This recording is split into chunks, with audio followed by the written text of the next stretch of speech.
Buenas noches con todos. A nombre de la Logia HPB de la Sociedad Teosófica en Perú, les doy la más cordial bienvenida a los hermanos de Perú y del extranjero que nos visiten, muy agradecidas por eso. Esta noche tenemos una conferencia que se trata de algo que nos sucede y nos va a suceder a todos, ¿no? Todos vamos a desencarnar, nuestro cuerpo físico va a ser lo que acá llamamos la muerte. Y luego, como dice acá, ¿y ahora qué? ¿Qué pasa después? ¿Qué pasa luego que desencarnamos? Bueno, eso nos lo va a contar nuestro querido hermano Pablo Rodríguez Baso Alto. Él es ingeniero electrónico, empresario, practicante de astronomía, estudiante de Yichuan, que es un arte marcial chino, y bueno, también es un destacado miembro de nuestra logia desde hace muchos años y muy estudioso de estos temas. Bien, entonces vamos a comenzar con este tema de la muerte, que es un tema bastante controversial. Hay muchas cosas de las que no estamos seguros que va a pasar, que no podemos estar seguros que van a ocurrir, pero de algo que sí estamos completamente seguros es de que todos vamos a morir. Eso es inevitable. Nadie vive para siempre. Quizás por eso las personas relegan a lo más profundo de sus pensamientos de este tema, esta idea de la muerte. Pero ¿por qué hay tanto temor? ¿Por qué hay esa miedo a morir? Me gustaría que juntos exploremos este tema. Vamos a hacerlo como una reflexión también, ¿no? Tratar de profundizar en el tema de la muerte. Iniciamos con, digamos, un punto de vista algo materialista para, digamos, abarcar todos los planos de comprensión, de intelecto. Sabemos que la ciencia médica describe este tema de la muerte como algo, digamos, un tanto superficial. Los médicos, la ciencia médica describe que la conciencia requiere de un cerebro, que emerge de un cerebro físico, que la conciencia emerge de, digamos, de ese cerebro que está conectado a un cuerpo viviente. Y que cuando este cuerpo muere, se desconecta y el cerebro también muere, entonces ya no hay conciencia física, ya no hay pensamientos, ya no hay recuerdos, ya no existe una percepción del mundo exterior. Entonces, digamos que ese planteamiento superficial, materialista, para muchas personas es cierto. Recuerdo un amigo que yo tengo que es un amigo que vive en Suecia. Él decía, bueno, él es de Suecia, él tiene un pensamiento muy diferente a nosotros, entonces él decía que cuando la muerte llega es un apagón, blackout, un apagón, no es nada, todo se apaga y ya, nada más que decir. Pero esa es una situación para muchas personas que no es cierta. Algunos, por un tipo de intuición, sienten que hay algo más allá de la muerte. Tal vez si contemplamos esa situación, ¿no? Esa idea de que la conciencia de alguna manera sobrevive a la muerte, sería para algunos algo interesante, una idea optimista. Y tal vez si están totalmente convencidos, podríamos decir que ya no hay de qué temer y no hay por qué temer, ¿no? Pero para que llegue esa situación, las personas tendrían que aceptarla, comprobarla, pero ¿cómo? La vida después de la muerte. Hay personas, hay casos que se han documentado de de personas que han tenido una experiencia cercana a la muerte. En un accidente, por ejemplo. También hay situaciones en que una persona ha tenido una visita de un familiar que ha fallecido recientemente, una aparición. Pero ¿qué evidencias hay? ¿Qué tenemos que experimentar para que eso, digamos, sea convincente? ¿Qué tengo que ver? ¿Qué tengo que sentir? Son preguntas que nos planteamos, ¿no? En este caso, de este tipo de situaciones que son, digamos, evidencias de que existe un tipo de conciencia después de la muerte. Ciertamente hay mucha evidencia documentada. Por ejemplo, hay un caso muy particular que llama mucho la atención, es este caso del doctor Ivan Alexander. Es un neurocirujano que en la imagen vemos ahí dando una conferencia en la Sociedad Teosófica en Estados Unidos, y él relata en su libro, en el libro La prueba del cielo, él relata sobre su experiencia cercana a la muerte. Y este doctor, él, digamos, enfáticamente describe fue una experiencia maravillosa. Y él también afirma que él, antes de esta experiencia, él era una persona totalmente escéptica, una persona alejada de la vida espiritual, no tenía nada que ver con eso. Pero lo que más le llama la atención en esta experiencia que tuvo es que, eh, además de los 7 días que estuvo en UCI, en coma, y experimentó esta vivencia en el mundo, digamos, en un cielo, según describe él, lo que llama la atención es la recuperación de su cuerpo físico, porque ese doctor eh, tuvo una infección, una meningitis, una infección al cerebro que adquirió cuando viajó a Tel Aviv. Él cuenta que él se contagió allí en el hospital de Tel Aviv, le llevó cuando volvió a Estados Unidos, digamos que comenzó los síntomas, entró en coma, estuvo 7 días en coma, y prácticamente el cerebro totalmente dañado, el sistema nervioso dañado totalmente. No se explica a ninguno de sus colegas, porque eran sus colegas los que lo atendieron, cómo es que ese cerebro se recuperó. El sistema nervioso, la médula espinal se recuperó totalmente.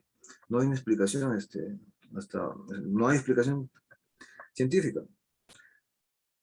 Además de este doctor, hay otros médicos que también han relatado, digamos, estas experiencias cercanas a la muerte, como el doctor Raymond Moody. Y también tenemos información referente al tema de la reencarnación, la posibilidad de la existencia o de la supervivencia de la conciencia después de la muerte. Este doctor trabajó o ha investigado durante 30 años la reencarnación en miles de casos, que son es un psiquiatra de la Universidad de Virginia. Y este psiquiatra, al final, en sus conclusiones, él dice que, bueno, no puede admitir que exista la reencarnación, es un científico, pero él dice que hay evidencia suficiente para sugerir que existe algún tipo de supervivencia de la conciencia después de la muerte. Bien, dejando un poco de lado ahora este tema de las evidencias científicas que existen, la documentación científica que hay referente a este tema, vamos ahora a profundizar exactamente qué cosa es la muerte y por qué hay tanto miedo a la persona que tal vez esté en esa situación, como en un caso de una enfermedad terminal, por ejemplo. ¿Por qué el miedo a morir? ¿Dónde se origina el temor? Para comprender esto, o para comprender en profundidad qué es la muerte, tenemos que dejar de temer. No hay otra manera de entender en profundidad qué es la muerte. El temor debe cesar. Pero si el temor, debe cesar, debo comprender qué cosa es el temor. ¿De dónde proviene ese miedo? ¿Será que el temor a morir es porque tenemos miedo a vivir? Y si decimos, por ejemplo, que el temor o el miedo mismo es una ilusión, y que la amenaza, yo puedo decir, por ejemplo, si es real, por ejemplo, en este caso, una persona que tiene cáncer, se está, digamos, haciendo un tipo de cáncer metastásico y está avanzando, entonces es una amenaza a su cuerpo orgánico. Eso es algo real. Pero el miedo, la sensación, la emoción de miedo es una ilusión. ¿Por qué? Porque ese temor, ese miedo, no proviene de la situación misma de este cáncer, de esta situación, de esta patología o de esta situación del enfermo. No proviene de esa situación, proviene de los pensamientos que tú estás generando acerca de la situación. Emerge de allí el temor, ese miedo. Ustedes dirán, sí, pero sigue siendo, yo sigo sintiendo miedo, esa explicación no me hace sentir mejor. Vamos a seguir profundizando porque esto solamente es, digamos, algo como un principio para llegar a entender mejor este tema. Pero hay que partir de ese punto de vista, que ese miedo es una ilusión, emerge de tus pensamientos, de lo que tú generas, pensamientos que generas acerca de la situación. Y este proceso de morir,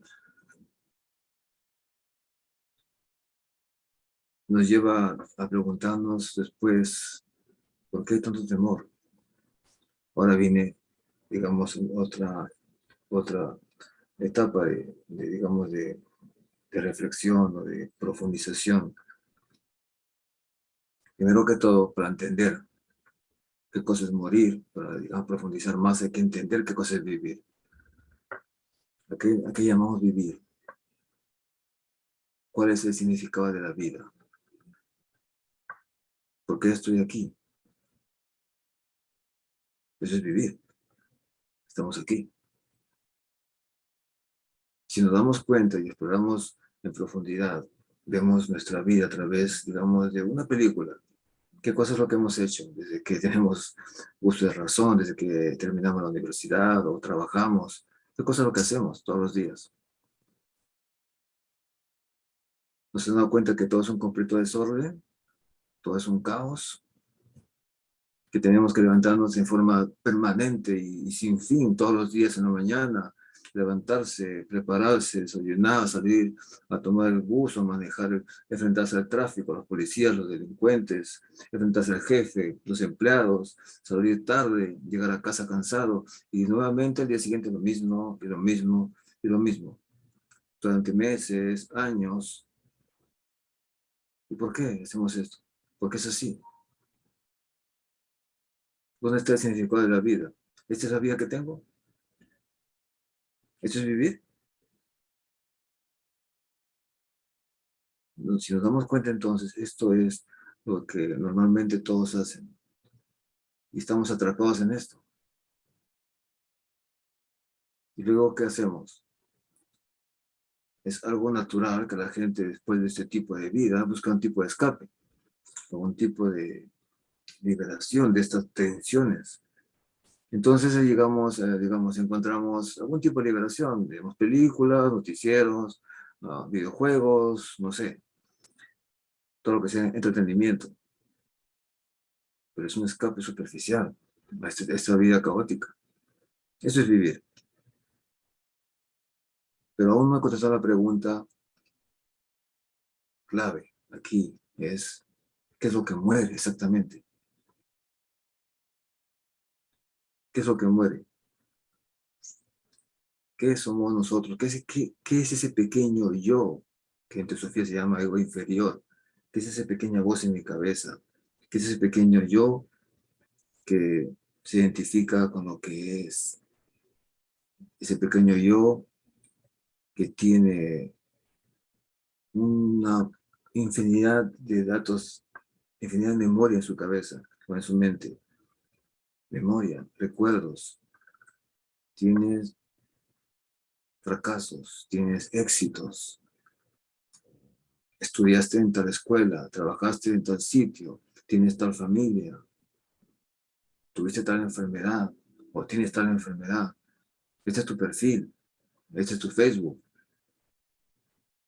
Eso es lo que muere. Porque cuando te llega la muerte, todo lo que piensas que eres, todo esa, además de tu cuenta bancaria, tu casa, tu auto, tu teléfono, lo que tú piensas que es tu vida, tus memorias y recuerdos y fracasos, todo eso, plum, de un día para, o de un momento a otro se va, desaparece. Eso es lo que muere, entre comillas. Además de la muerte orgánica, claro. Además de este cuerpo físico que muere. Eso es lo que muere. Y por eso, como tú estás identificado a esto que tú crees que eres, existe ese temor. Va a desaparecer todo lo que yo soy, lo que pienso que soy, todas esas memorias, esos recuerdos, esas, digamos, vivencias, experiencias, inclusive conocimiento. Si eres un ingeniero, un médico, un psicólogo, o un arquitecto, todo eso va a desaparecer. Todo ese ego pequeño. Entonces, al ver enfrentarse a esta situación, lo ve como una amenaza. Puede desaparecer, este ego pequeño va a desaparecer con la muerte. Ese es el temor. De ahí emerge el temor, de esos pensamientos que tú generas acerca de eso. Tu pequeña voz en el cerebro va a desaparecer. Y eso no eres tú. HPV, Elena Petrovna Blavatsky, para los que no conocen qué significa HPV, decía que la primera y mayor ilusión que debemos vencer es la identificación con el cuerpo físico. No somos el cuerpo físico, ni tampoco somos estos pensamientos que generamos, ni esas emociones. Eso es lo que debemos vencer, es una ilusión, en realidad. Y ese es justamente a lo que me refiero a un tipo de escape. La gente, además de que se aferra a este tipo de escape, el entretenimiento o las cosas que están vinculadas con lo que es el pequeño ego, mi perfil, mis datos, mi experiencia. ¿Se dan cuenta? Eso es lo que la gente se aferra a esas cosas. O sea, es como un apego extremo a esa forma de escape o ese tipo de vida. Identificarse con eso que yo creo que soy. Yo no soy esas cosas. Yo no soy eso es lo que figura en mi DNI. Yo no soy eso que... Yo no soy las experiencias que he tenido. Y ese apego a además de los objetos materiales, a mi casa, a mi auto, ese sufrimiento que genera ese apego a esos objetos materiales. Porque una persona puede ser, digamos, infeliz con un carro pequeño, tú puedes ser infeliz con una casa pequeña, un departamento pequeño, pero también puedes ser infeliz con una casa enorme, o también puedes ser infeliz con un auto enorme. Es igual. Y al final, ¿qué es lo que sucede? Siempre llega la muerte. Al final es siempre para todos, es lo mismo. Hasta aquí ya hay digamos, podemos dar un vislumbre a lo que quiero decir. A que ese aferramiento, ese apego a eso que arrastra el ego inferior, a esos apegos, digamos, es la primera etapa de este proceso de reflexión. Vamos a profundizar un poco más. Yo puedo decir que hay una prueba incontrovertible a la inmortalidad, a que sí sobrevive algo en nosotros. Solamente vamos a ver esto si profundizamos más. Entonces, vamos a explicarlo de una manera, digamos, de forma gradual. Vamos a comenzar por el mundo físico, lo más denso, que es lo que conocemos muy bien todos. Entonces sabemos que lo que vemos y percibimos con la vista, por ejemplo, vamos a comenzar por la vista.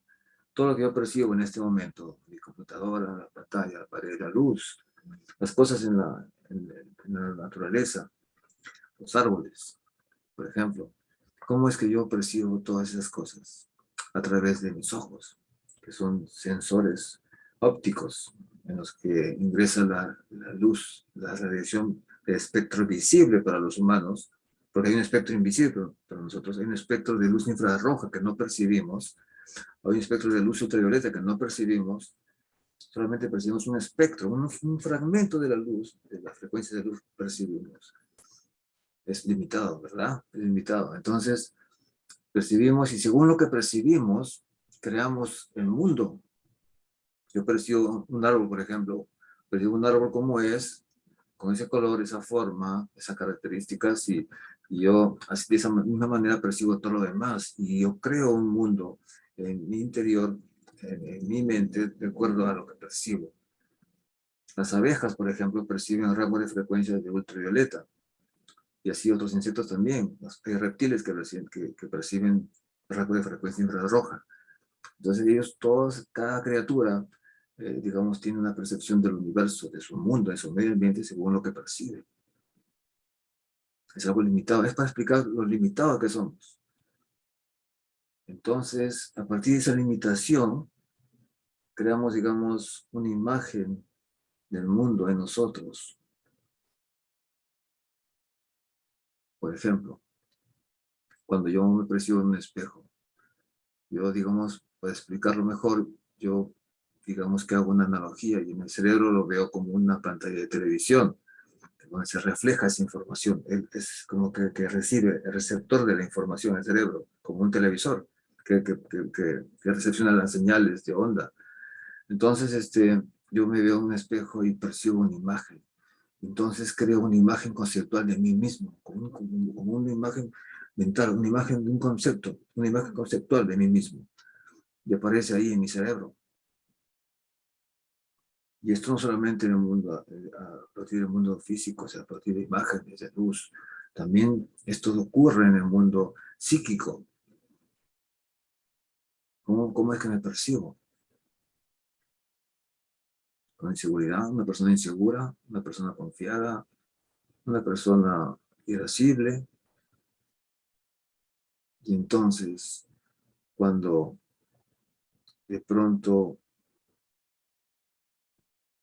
yo digo, o me pregunto, o asevero acerca de mi vida, de este organismo, esta persona, mi vida, mi vitalidad, lo que sostiene este cuerpo físico, mi vida. De pronto hago una separación entre lo que es la esencia de nosotros, nuestra esencia interior, y lo que es la vida. Porque digo mi vida como que algo que yo poseo, como algo que está fuera de mí, como algo que debo de retener. ¿Se dan cuenta? O sea, hago una separación entre mi vida y nuestra esencia, nuestro ser, el ego reencarnante que vamos a investigar. Hago una separación. Y esta separación es fatal, es entrar en el mundo de ilusión, ya es entrar en esta situación, es entrar en el mundo de la ilusión, porque no es así.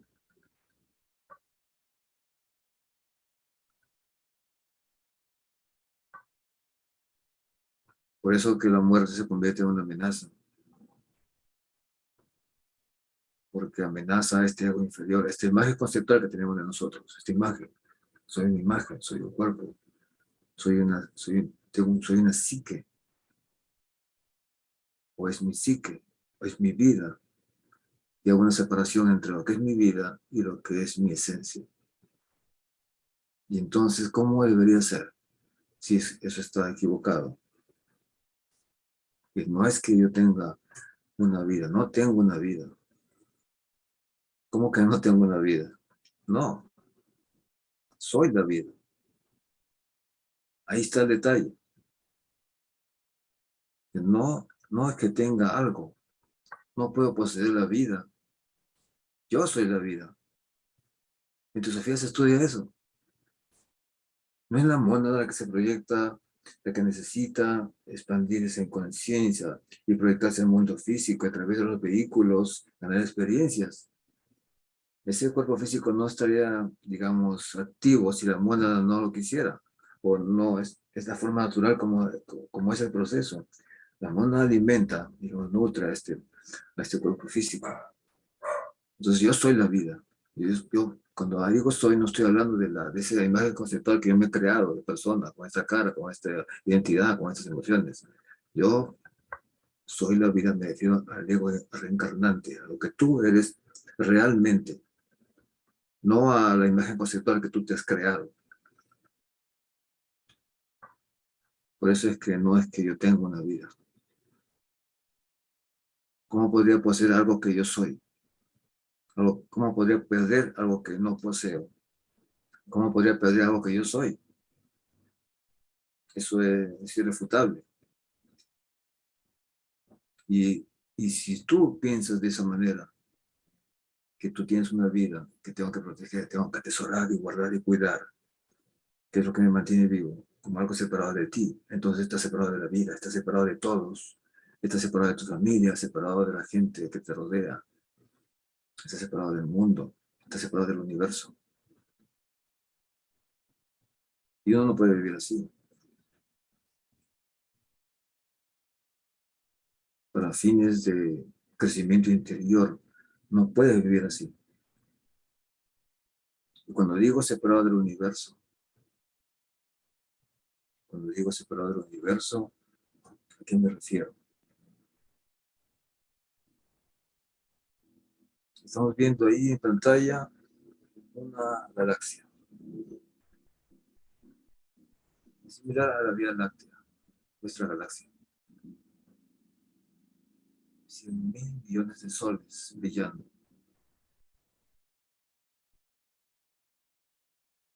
Cada sol es un sistema solar.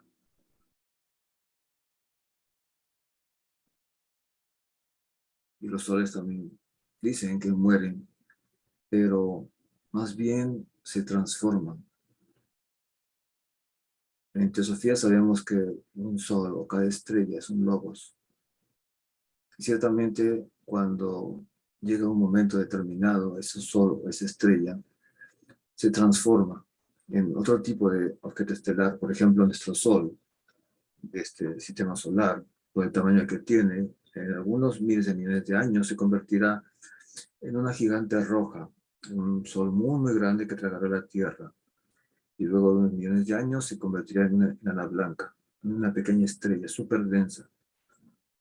En otras situaciones, cuando en soles más grandes que inclusive que el nuestro, de mucho, mucho mayor tamaño, al final de su, digamos, su periodo de vida, como sol, como estrella, como son de tan inmenso tamaño, de mucha masa, entonces al colapsar la estrella se consume la energía interior de la estrella, el hidrógeno se consume, entonces al colapsar esa estrella gigante, supergigante, se convierte en un agujero negro, se transforma.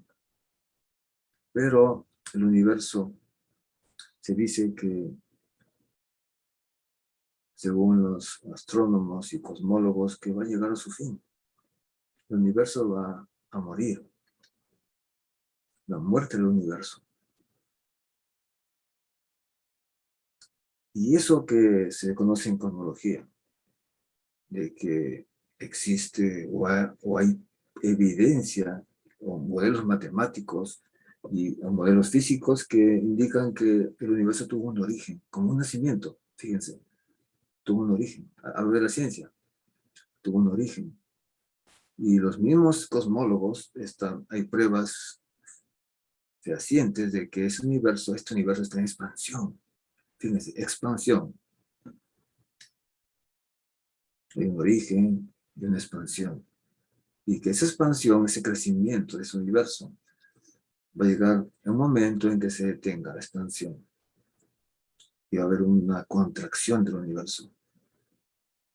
Y este universo en contracción va a llegar, digamos, a contraerse a tal punto que va a ser, digamos, como el inicio, un punto, digamos, sin dimensiones, una singularidad que se llama en física, la desaparición de este universo. Y algunos cosmólogos sugieren que va a ser que este tipo de actividad, expansión y contracción y muerte del universo va a generar un nuevo nacimiento, porque están los modelos matemáticos. Aparece ahí que la contracción y compresión del universo a un punto, esa energía que no explican dónde, digamos, se almacena o cómo es que se dinamiza, en algún momento va a haber una expansión nuevamente y posiblemente esto genera un tipo de cíclico, un efecto cíclico de nacimiento y muerte del universo. Entonces, en teosofía se conoce esto, digamos, ya se sabe de hace miles de años, esta actividad del universo se le llama pralaya y manvantara. Pralaya es, digamos, digamos, el universo cuando no está manifestado, hay una especie una naturaleza que duerme, ¿no? Una suerte de hibernación. Y el Manvantara es cuando se manifiesta el universo, se origina este universo. Y eso, ¿por qué lo menciono esto acá? Como una analogía, porque cuando hablamos del hombre, de los humanos, sabemos en teosofía que los humanos, digamos, son un reflejo microcósmico de este macrocosmos. Eso es importante. Porque todo lo que está en este universo, todos los elementos y fuerzas que existen, las energías que existen, están en el hombre, en los humanos. Y así como estamos viendo este origen, expansión, contracción y muerte del universo, Pralaya y Manvantara, se reflejan en el ser humano, inclusive a nivel orgánico. Porque, por ejemplo, cuando hablamos de los pulmones, la respiración, hay una expansión y una contracción al respirar. El corazón también, cuando se late, se expande y se contrae para bombear la sangre. Y también esto de Pralaya y Manvantara está en lo que hablamos cuando hablamos de estar despierto o estar durmiendo, ¿no? También, digamos, es una especie de analogía. Entonces, si estamos viendo que existe a nivel macrocósmico este tipo de ciclos de la vida, nacimiento, crecimiento, la expansión sería el crecimiento de la persona. Cuando una persona crece, se expande no solamente a nivel, digamos, no solamente madura, crece, es adulto, también se llegan de conocimientos, experiencias. Esa es una expansión. Y la contracción podría decirse cuando una persona ya está decadente, ya está, digamos, tiene 90, 100 años y comienza a decaer. Es una contracción. Es para, digamos, ver esta analogía y, digamos, reflexionar sobre este tema que existe de que en los humanos es un reflejo microcósmico de lo que es macrocósmico. Entonces, en la contracción, ¿no? Cuando se debilita el cuerpo físico por sea edad, discapacidad o un accidente, hay una situación de enorme potencial para despertar la espiritualidad cuando llegue ese momento. Es una oportunidad y muy interesante. ¿Por qué puede ser la muerte entonces una fuente de inspiración? Hay un caso que leí hace poco, un libro interesante, un libro de filosofía budista, mencionaba sobre el caso de una doctora que había terminado recién la carrera, ¿no?, de medicina y había entrado a trabajar en un hospital grande en Inglaterra. Y esta doctora, su primer día de trabajo en el hospital, donde habían contratado, tuvo fatalmente 4 o 5 personas que habían fallecido, ¿no? Pacientes fallecidos. Fue un día tremendo para ella, un día terrible. Y también enfrentó una situación singular. Tenía un paciente con una enfermedad terminal y el paciente estaba ya moribundo, estaba falleciendo, estaba ya muy mal. Y ella relata que el paciente estaba, mientras que ella lo examinaba, el paciente estaba con la mirada fija al techo. Y de pronto este paciente la mira a la doctora y le hace una pregunta. Le dice, ¿usted cree que Dios algún día me perdonará? Con una mirada así, con extremo dolor, ¿no? Totalmente angustiada la paciente. Y entonces la doctora simplemente no sabía qué hacer, ni siquiera sabía cómo reaccionar. Los 8 o 10 años de estudios en medicina no lo habían preparado para ese momento. ¿Qué es lo que tal vez hubiéramos hecho nosotros, ustedes? Pregúntense. Podría ser el caso de un familiar o algún amigo. ¿Qué podríamos hacer en este caso? ¿Por qué digo que la muerte de esta persona moribunda podría ser una oportunidad, una gran fuente de inspiración? ¿Podríamos acaso tal vez sentarnos allí, tomar la mano a esa persona, a este ser, a este moribundo, tomarle la mano, mirar a los ojos y darle una intensa atención compasiva a todo lo que dice, dejarlo que hable?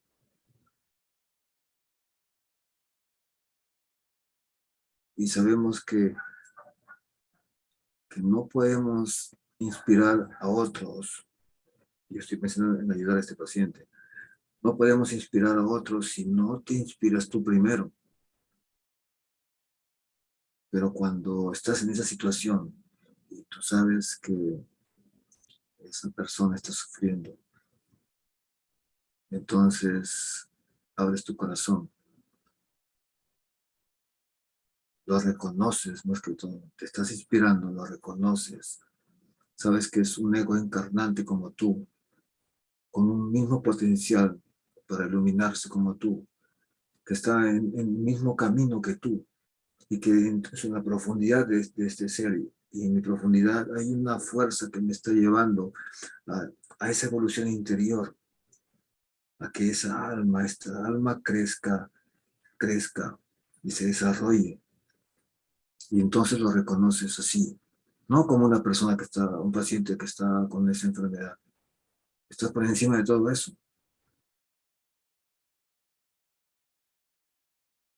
Y entonces allí radica eso que llamamos en teosofía la fraternidad universal. Porque la fraternidad no solamente es la empatía, ayudar a los compañeros o hacer las cosas juntos con amistad y alegría y felicidad, toda esa armonía. Esta es la verdadera fraternidad, reconocer a otros como semejantes, porque hay algo semejante, esa evolución interior, porque hemos sido asignados a esta labor, los humanos, para contribuir con esa evolución universal, que cada criatura en este planeta y en el universo está en ese plan, siguiendo ese plan de desarrollo interior. ¿Para qué? Para alcanzar la unidad de vida, que al final es lo que yo podría decir, y muchos están de acuerdo en que esa unidad de vida, esa percepción de esa unidad de vida es la espiritualidad en esencia. Por eso es una fuente de inspiración esta situación. Y entonces, ahora que ya hemos tocado estos temas, hemos profundizado en el miedo, en lo que muere realmente, en mi apego, y digamos, el aferramiento a este tipo de vida que tenemos. Vamos a ver una imagen donde grafica, digamos, este proceso, ¿no?, de nacimiento, expansión, que es un desarrollo de la persona, expansión de la persona, decaimiento y la muerte. ¿Y por qué digo que vivimos como si nunca fuéramos a morir? Pues justamente porque, no solamente porque relegamos al fondo de los pensamientos esta idea de la muerte y pensamos que nunca vamos a morir, y tratamos de no pensar en eso, pero muchas veces también morimos como si nunca hubiéramos vivido.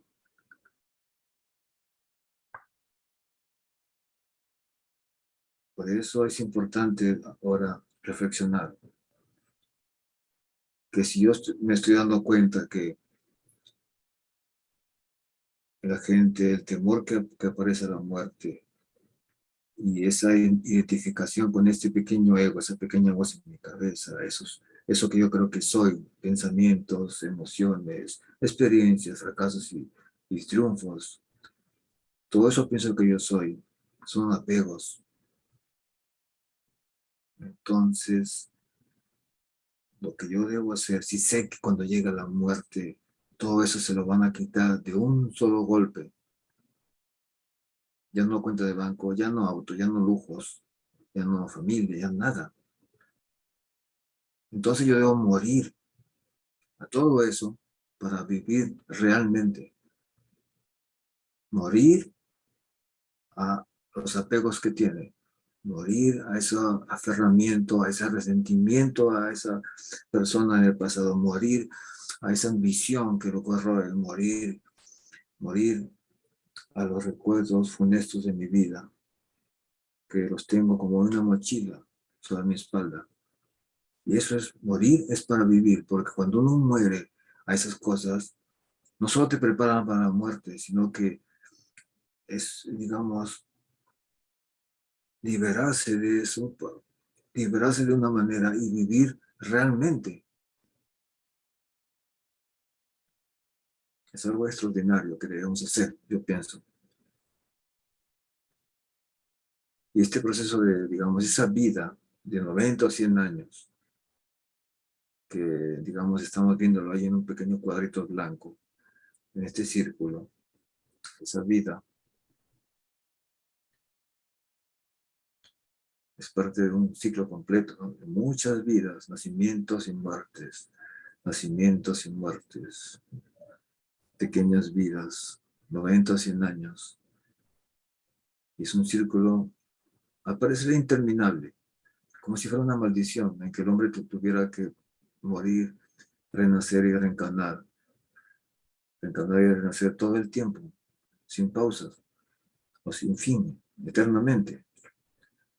Y lo cierto es que no es así, exactamente. Y estos, digamos, si ustedes se dan cuenta, aquí hay, en esta vida, aquí esos de 90 o 100 años, entre esta vida y esta otra hay un lapso de vida terrestre, o tiempo terrestre. Yo digo tiempo terrestre porque el tiempo es una ilusión terrestre. El tiempo es una cosa de la vida física. Entonces, en este fragmento del círculo, es una etapa en que no reencarnamos, lógicamente, pero aquí es donde, digamos, acontece la vida post-muerte. Entre nacimiento, muerte de una vida y nacimiento de la siguiente hay un periodo de tiempo terrestre. En el gráfico, además, estamos viendo que parece algo que fuera, que está repitiendo una vida muchas veces. En realidad no es así. Además, esto, digamos, este círculo que aparece en la pantalla es la rueda de la vida que digamos, es bien conocida en la filosofía eh, del budismo tibetano, también en la India, en las tradiciones antiguas de la India también se conoce este círculo, esta rueda, la rueda de la vida. Y vemos a la derecha esta imagen que en realidad es lo que sucede, ¿no? No es que el ego encarnante dé vueltas sobre el mismo círculo, sino es una espiral, o sea, porque son vidas distintas, ¿no? Completa un círculo y va ascendiendo a vidas diferentes. Y esto tiene un final, porque el final es cuando este ego encarnante alcanza el máximo grado de evolución interior, evolución espiritual.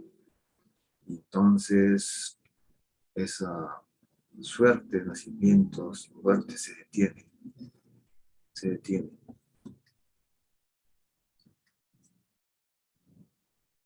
Imaginemos esa luz que está allí como el ego reencarnante, el ser interior, la conciencia interna y el mundo físico que se manifiesta. Y este ego encarnante, para que pueda experimentar y interactuar con el mundo físico, necesita vehículos. No lo puede hacer de forma directa. Es un mundo en el que no puede interactuar.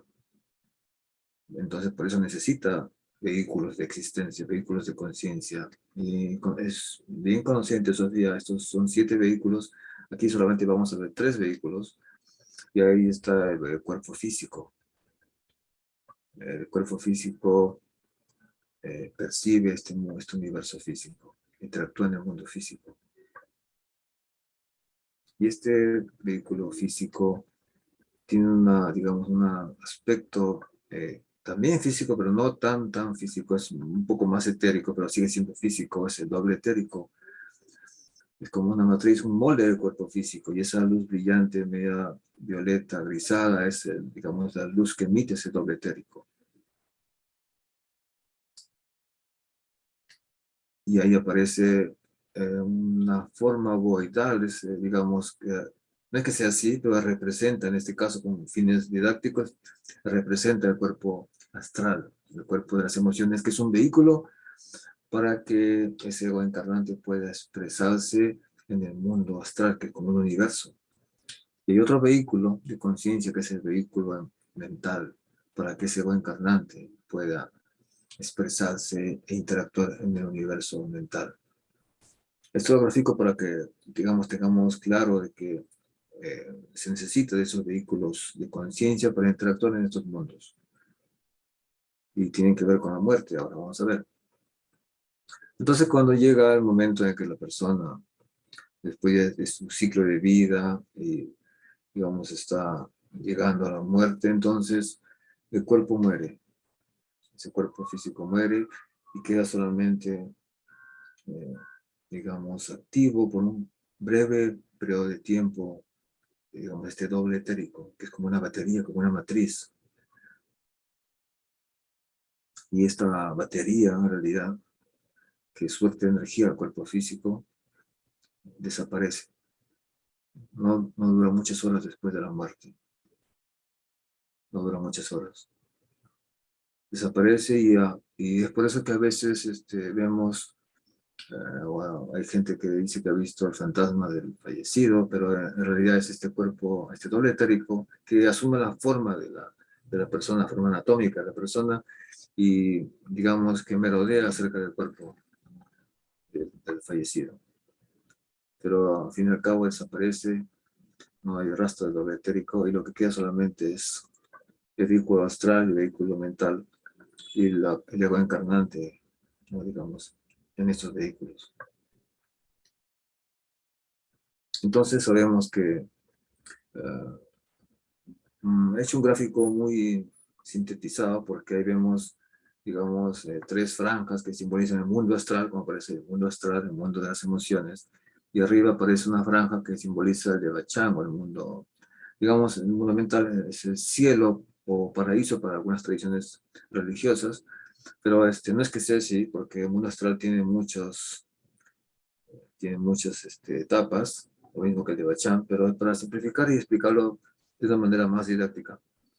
Entonces, digamos que ahora tenemos enfrente en la pantalla a digamos, hay dos fallecidos, y solamente estamos viendo ya el cuerpo astral de cada uno de los fallecidos, sirviendo de vehículo para ese ego encarnante que está en el interior, esa luz que se ve ahí, ese ego encarnante. Y en la izquierda vemos a pantalla, en el lado izquierdo vemos ese cuerpo astral, esa esfera o ese ovoide, de un color un poco, de un rojo intenso, un color rojo más encendido, y el de la derecha es un color rojo más pálido, como que un poco transparente. Entonces yo puedo decir que de la derecha, de la izquierda, corresponde a un vehículo astral de una persona que ha tenido una vida desordenada, una vida burda, grosera, muchos vicios, muchos malos pensamientos, egoísta, causó dolor, adicciones, X cosas que corresponden a una vida de una persona, eh, digamos, negativa, mala persona, una mala persona. Entonces, este vehículo astral, entonces se va a construir de una materia que corresponde a ese tipo de vida, un tipo de vida con esas pasiones, de esas emociones negativas, dañinas, que causan dolor a otros.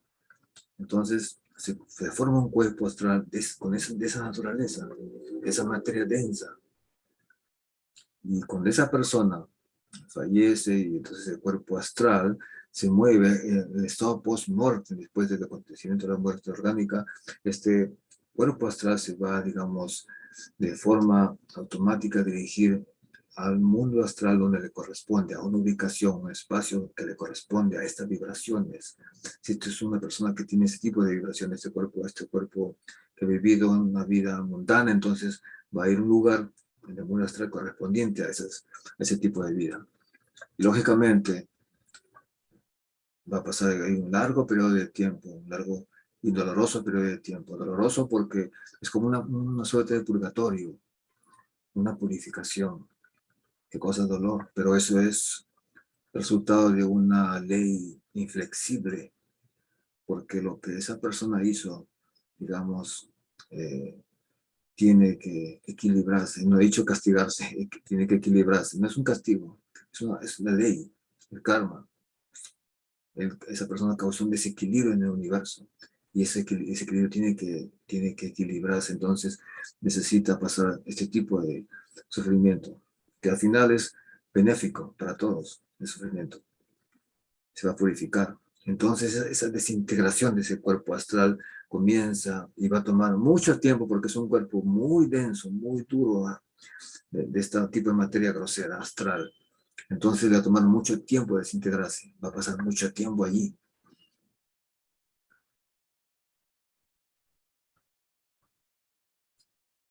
Ahora, a la derecha está este otro cuerpo astral que era, digamos, de otro tipo de materia astral, de una persona, digamos, que era más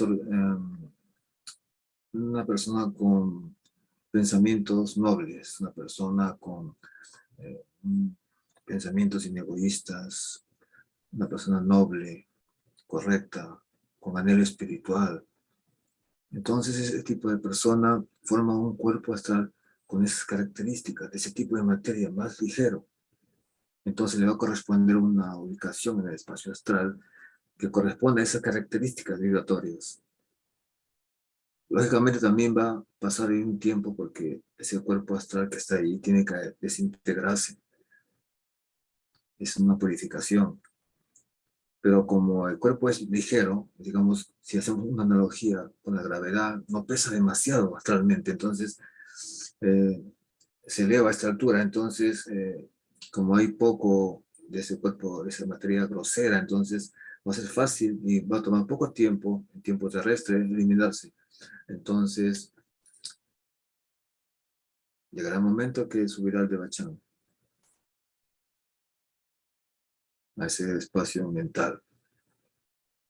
Y todo lo que esa persona, todo lo que, todas esas fuerzas espirituales que han jugado durante la vida terrena alcanzan su completo desarrollo. ¿Por qué? O sea, inicia un proceso de asimilación de todo eso que esa persona ha adquirido, esas capacidades ganadas, la capacidad de amar, por ejemplo, la capacidad de sentir compasión, la capacidad de sentir, digamos, empatía, de ayuda, de servicio, todo eso que se gana en el mundo terrestre, digamos que ha sucedido una especie de expansión en el mundo espiritual, porque en ese Devachan, en ese cielo es donde se desarrolla estas características, estos aspectos de lo que se gana en la vida física. Ahí es donde se explayan, se expanden y desarrollan por eso y se asimilan. Entonces, es como lo que sucede, si lo escribimos en términos de teosofía, es que esta, digamos, Duada, Atma, Buddhi van a hacer una especie de inhalación de lo que existe en el cuaternario inferior, una inhalación de todas esas capacidades aprendidas, esas experiencias aprendidas y la van a llevar a la tríada espiritual, una cosa así. Y ahí se van a atesorar en un cuerpo causal. Eso es lo que trasciende a la muerte, vida tras vida. Es un tesoro, la joya en el loto. Y en el caso de la persona que tenía una vida mundana, sigue todavía en el mundo astral, varios miles de años tal vez, y después de haber agotado y desintegrado ese cuerpo astral, va a ascender finalmente al mundo, eh, al de Bachán, ¿no? Al mundo mental.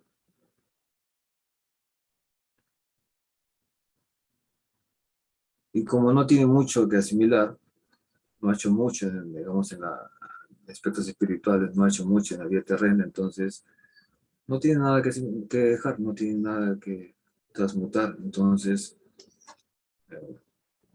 va a seguir el impulso natural del alma, del ser, de la conciencia, del ser encarnante, de seguir en el ciclo de la vida, va a descender digamos, a la esfera terrena y va a reencarnar, siguiendo este impulso de impulso de desarrollo interior, desarrollo del alma, rápidamente, porque no tiene nada que asimilar a nivel espiritual. En cambio, en otro caso, sí, la persona, el otro encarnante, sí va a estar mucho tiempo ahí en el Devachan. Y lógicamente, después de haber hecho esa asimilación, entonces va a descender y va a reencarnar. Y en ambos casos van a formarse nuevos cuerpos físicos, emocionales y mentales. Ahora, un caso extremo de otra situación diferente, de una persona de un elevado desarrollo espiritual interior. Una persona que de pronto fallece y ocurre que ya no tiene nada que desintegrar, su cuerpo astral no tiene nada que desintegrarse y pasa velozmente por el mundo astral y se dirige directamente, en este caso, al lugar que corresponde a aquellos que han alcanzado el Samadhi. Por ejemplo, un iniciado. Muy bien. Entonces, ya hemos visto este ciclo ya hemos explorado, hemos, digamos, reflexionado sobre esta situación de la muerte, de la vida. Finalmente se reencarna y se inicia un nuevo ciclo. Creo que debemos rescatar de toda esta conversación que es importante, y creo que es importante reconocer esto de que debemos morir para vivir. Y cuando digo morir me refiero a esos apegos, cuando me aferro a esta vida, cuando me aferro a esta pequeña historia de mi vida, como si yo fuera esa historia, como si yo fuera todos mis logros, todos mis fracasos y todo mi dolor y todas mis enfermedades y todas mis posesiones. Eso es lo que se debe morir a todo ese tipo de apegos. Y de esa manera se prepara para la muerte. No vamos a esperar que llegue el momento final de tener una enfermedad grave o llegar a los 99 años y recién pensar en eso. No tenemos que hacer eso. Va a ser algo doloroso y abrupto. Entonces, yo pienso que ahí está la reflexión, ¿no? Morir a todo eso que no somos nosotros para vivir. Y sobre todo, darse cuenta que la vida no es algo que yo poseo, no es algo que yo tengo. Yo soy la vida, no es algo que yo tenga que cuidar, que tenga que atesorar. Si yo soy la vida, es algo que yo no poseo, es algo que yo soy. Muy bien, hasta aquí es todo lo que les he preparado. Gracias, Pablo. ¿No? Bastante gráfica tu exposición.